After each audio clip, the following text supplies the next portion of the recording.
विठ्ठलाच्या पालखीमध्ये विविध महिला आणि युवती या ठिकाणी सहभागी झालेल्या आहेत. त्यांच्या प्रतिक्रिया आपण जाणून घेतोय की कशा पद्धतीने या ठिकाणी या पालखीमध्ये या ठिकाणी जात आहेत. काय आपलं नाव? अच्छा, गाव आता किती वर्षापासून सेवा करताय? 14 वर्षापासून. 14 वर्षापासून काही अखंड वारी करताय. हो बरं कसं वाटतंय? समाधान व्यक्त होतंय? हो, समाधान व्यक्त होते आणि असं वाटतं आम्हाला की पुन्हा पुन्हा वारीमध्ये यायला. पुन्हा पुन्हा हो, आध्यात्मिक धार्मिक क्षेत्रामध्ये संदेश काय देणार आपल्या महिला भगिनींना? कशा पद्धतीने या क्षेत्रामध्ये आपण करावं आणि वारी करावं? आपण सांगायचं त्यांना की बुवा वारीमध्ये चला, म्हणजे आपल्याला शांतता पण वाटते आणि आपल्या मनाला पण चांगलं वाटतं अगदी. हां, बरं अंदाजे किती लोक या ठिकाणी सहभागी झालेले आहेत तर दिल्लीमध्ये? तरी 2-2.5 हजार वाजतात. 2,000-2,500 हो हो हो, मित्रांनो शेवटपर्यंत 3,000च्या आसपास या ठिकाणी आकडा जातो आहे. अशा पद्धतीचं या ठिकाणी महिला भगिनींचे संत मंडळी जे आहे त्यांच्या बंधातून दिसून आलेलं आहे. काही आताही आपलं नाव?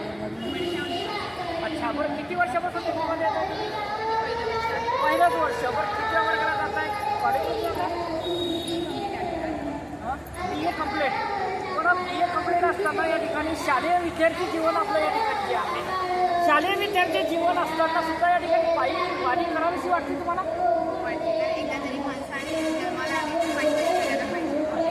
पायी वारी करायला पाहिजे. पण पायी वारीमध्ये समाधान तुम्हाला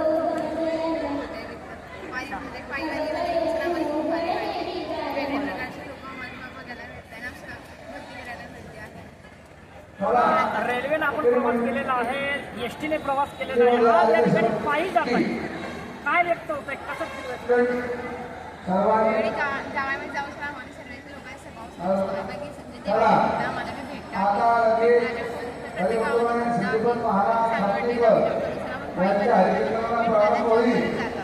आज या ठिकाणी आलेला आहे तुमच्या गावात?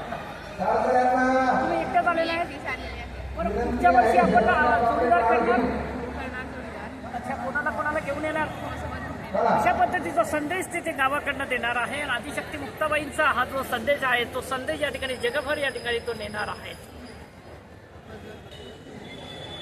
मित्रांनो, वारकरी संप्रदाय भारतीय संस्कृती जपण्याचं या ठिकाणी तो काम करतोय आणि अखंड सेवा ते या ठिकाणी ते दिंडीमध्ये देत आहेत आणि पायी वारी विठ्ठलाच्या भेटीसाठी ते जात आहेत. आपलं ताई नाव? हरिभक्त पारायण मृदंगाचार्य वैष्णवी निवड. अच्छा, मृदंगाचार्य. किती वर्षापासून आपल्याला ओढ होती? मी तरी 12 वर्ष झाली मृदंगाचार्य आहे. 12 वर्षामध्ये 12 वर्षापासून त्या क्षेत्रामध्ये आहे. अच्छा, 12 वर्षापासून कुठे हे शिक्षण वगैरे कुठे मी घेतलं? आळंदीला. आळंदीला घेतलं. बरं, आळंदीला शिक्षण घेत असताना या ठिकाणी काय कसं वाटलंय आपल्याला? किंवा तुम्ही तिथं शिक्षण घ्यावं असं वाटलं तुम्हाला? हो, बरं, आज या ठिकाणी ग्रामीण भागातली मुलं या ठिकाणी आणि शहरी भागातली मुलं सुद्धा या ठिकाणी वारकरी संप्रदायामध्ये या ठिकाणी करतायत आणि ते शिक्षण घेत आहेत. काय सांगणार? नाही, ते शिक्षण घेऊ इच्छितात त्यांना काय संदेश देणार? कशा पद्धतीचं आपण शिक्षण द्यावं? वारकरी संप्रदाय या अनुषंगाने जर म्हटलं तरी समजा विद्यार्थी आज वेगवेगळ्या क्षेत्रामध्ये वळत आहेत, तरी वारकरी संप्रदाय हा एक असा क्षेत्र आहे की याच्यामध्ये आल्यानंतर सर्व काही आपल्याला माहिती मिळते. जसं कोणी पकवास शिकते, कोणी गायन शिकते, कोणी कीर्तनकार बनते. तर अशा माध्यमातून तुम्ही वारकरी संप्रदायामध्ये येऊ शकतात, कीर्तन करू शकतात, लोकांना आपले अनुभव पण देऊ शकतात, वारकरी संप्रदायाचे अनुभव देऊ शकतात. बरं, हे वारकरी संप्रदाय वाढवा असं वाटतं तुम्हाला? हो. भारतीय संस्कृती जपण्यासाठी? नाही, भारतीय संस्कृती जपण्यासाठी आणि वारकरी संप्रदाय वाढण्यासाठी या ठिकाणी भारतीय संस्कृती या ठिकाणी जपल्या गेली पाहिजे. आणि आपण आध्यात्मिक क्षेत्रामधले जे धडे आहेत ते धडे सुद्धा या ठिकाणी चांगल्या पद्धतीने घ्यावे, हा जो दृष्टिकोन या ठिकाणी या महिला भगिनींचा आलेला आहे. आज आदिशक्ती मुक्ताबाईंच्या पालखीमध्ये आपण सहभागी झालेला आहे. काय फील होतं?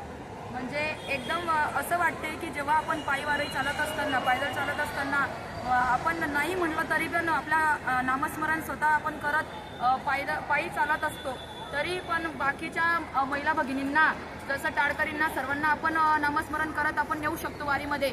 आपल्यामुळे आपण दुसऱ्यांना पण नामस्मरण करावं असं वाटत असते. त्याच्यामुळे आम्ही शिक्षण काय झालं?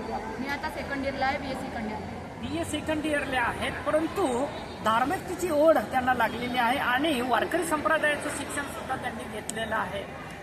महिला भगिनी तुमच्या गळ्यामध्ये माळ आहे, प्रत्येक महिलांनी माळ घालावी अशी वाटते तुम्हाला? हो, प्रत्येक महिला माळाचं पवित्र काय? माळाचं पवित्र आहे किंवा तुळशीची माळ घातल्याने आपलं शरीरही चांगलं राहतं आणि कुठल्याही देवाची पूजा तर माळशिवाय शुद्ध नाही. तुळशीमाळा गळा गोपीचंदन टिळा हृदयी कडवडा वैष्णवांचा. प्रत्येक वारकऱ्याने वारकरी संप्रदायामध्ये आल्यानंतर पवित्र ही तुळशीची माळ घालावी. मित्रांनो, वारकरी संप्रदाय हा एक ओळखला जायचं कारणच म्हणजे मुळातच या ठिकाणी त्याच्या गळ्यामध्ये माळ आहे, तो या ठिकाणी वारकरी संप्रदायातला कुठेतरी या ठिकाणी तो एक घटक आहे असं त्यांच्या बोलण्यातून या ठिकाणी दिसून आलेलं आहे. सर्व क्षणी चित्र आमचे कॅमेरामॅन मंगेशजी गोलवणकर सह राजेश भिडवे, चिखली, बुलढाणा.